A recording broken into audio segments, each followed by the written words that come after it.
the country, mobs of Mr. Khan's party's insurrectionists came out, and they went on a violent rampage across the country from Karachi all the way up north to Peshawar. Mr. Khan's followers attacked, burnt, and destroyed defense installations, martyrs' memorials and statues, communication infrastructure, broadcast infrastructure, schools, ambulances, police vehicles, private cars and motorcycles. And what is important to note, that in its breadth and strategic targeting, the insurrection on May 9th and 10th echoed and in some cases reproduced the terrorist assault on Pakistan during 2007 and 2016. No political party has burnt schools in Pakistan's history. No political party has burnt Radio Pakistan in Pakistan's history. No political party has dared burn ambulances on the roads. And of course, no political party, no matter how strong our differences with Pakistan Army's unconstitutional intervention into politics, no political party has attacked defense installations. That's our history. Similarly, the events of May 9 to 10th also mirrored what happened exactly 100 years ago in Munich,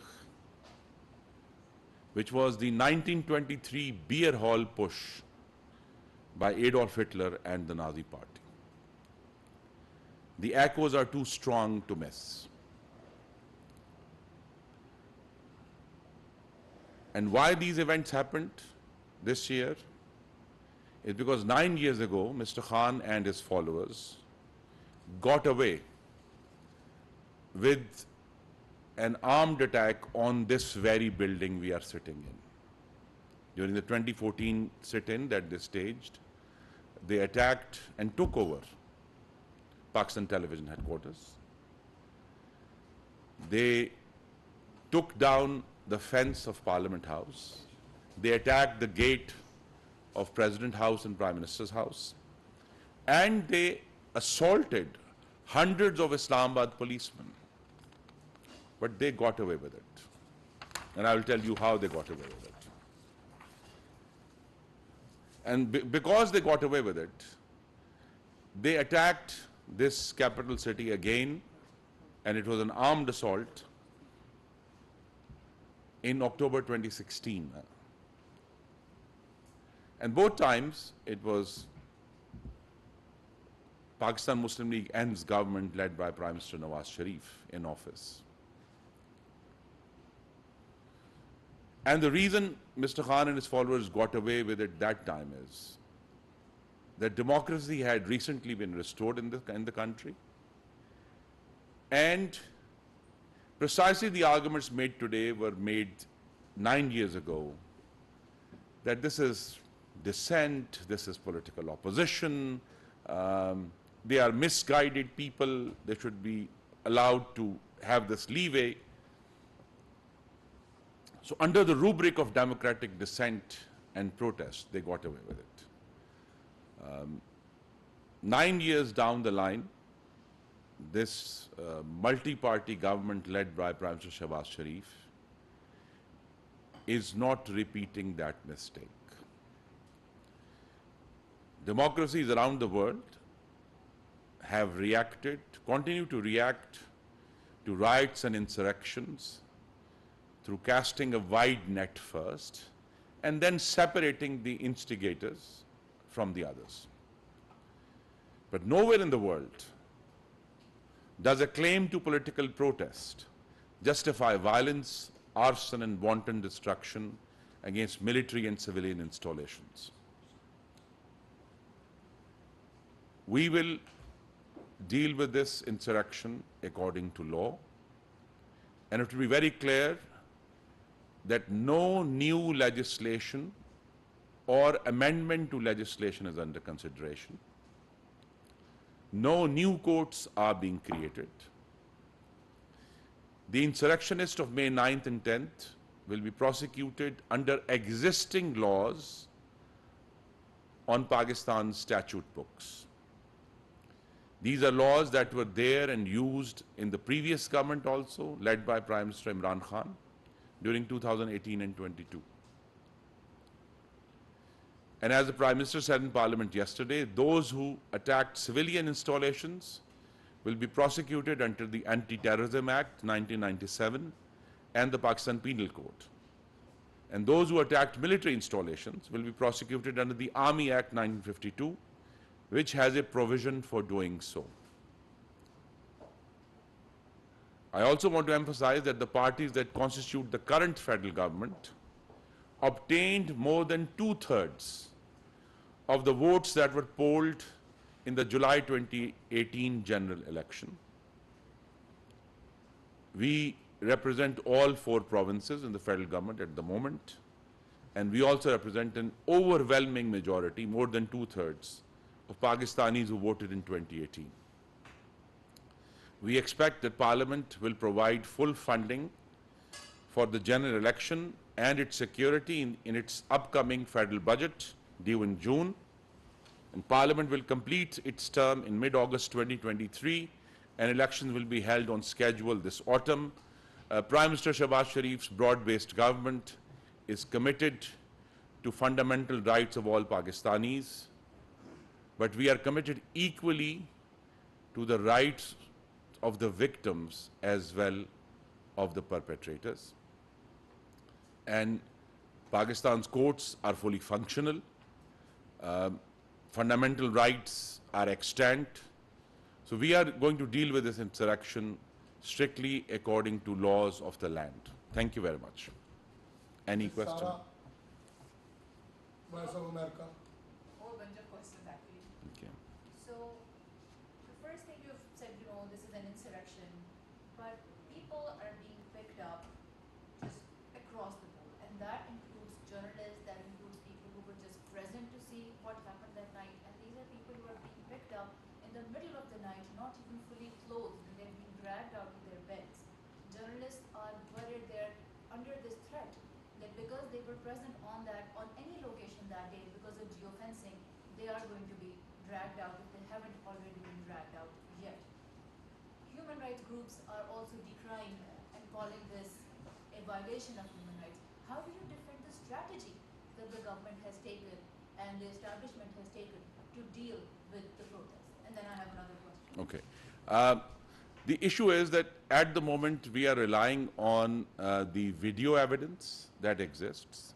And that's why I said the way to deal with a large-scale insurrection is that a net is cast widely, and then as people are found to not have anything to do with the insurrection, or they weren't the instigators, or they didn't break anything, or didn't attack anyone, they will be very speedily let go. And as I said, the courts are very much there.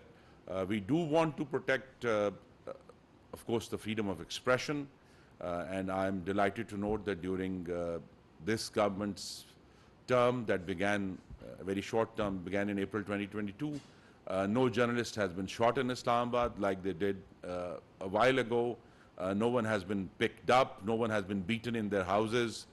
So we are, while this is a difficult business of identifying the perpetrators from the onlookers, we expect that this process of filtering the criminals from the onlookers, or those who were trying to witness or record the event, will be swiftly made, and they will be let go. And then the other question is, it's been almost 2 weeks since all of this happened, and what we're seeing on Pakistani TV is constant pro-military messaging. Any press briefing that government ministers have done has addressed what happened at military installations, and we have seen the same happen in the National Assembly. It seems as if the establishment and the government have really been shaken to the core by what they saw in those 2-3 days, and it seems as if there is this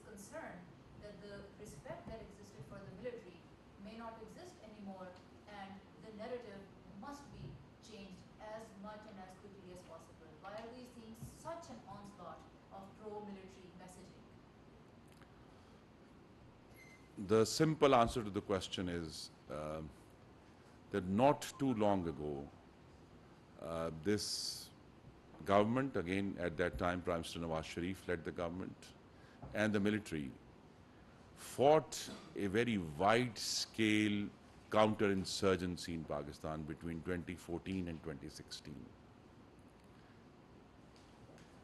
And yes, we are shaken because this kind of attack that we witnessed on May 9th and 10th, I said so earlier, only occurred when the terrorists were attacking Pakistan. Terrorists attacked schools. Terrorists attacked general headquarters, as was done on May 9th. Terrorists attacked different military installations, Air Force installations, like was done on May 9th in Miawali, the MM Alam base. So the nation of Pakistan is still reeling from that very serious terrorist onslaught that killed tens of thousands of Pakistanis, kills tens of thousands of military personnel and officers.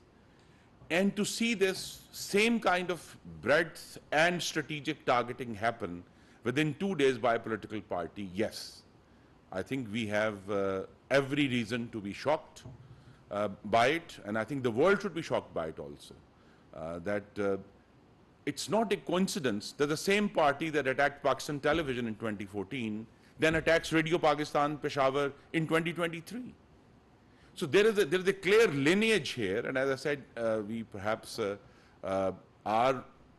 could be accused of appeasement of Mr. Khan and his party back in 2014, which has led us to this eruption of fascist violence 2 weeks ago.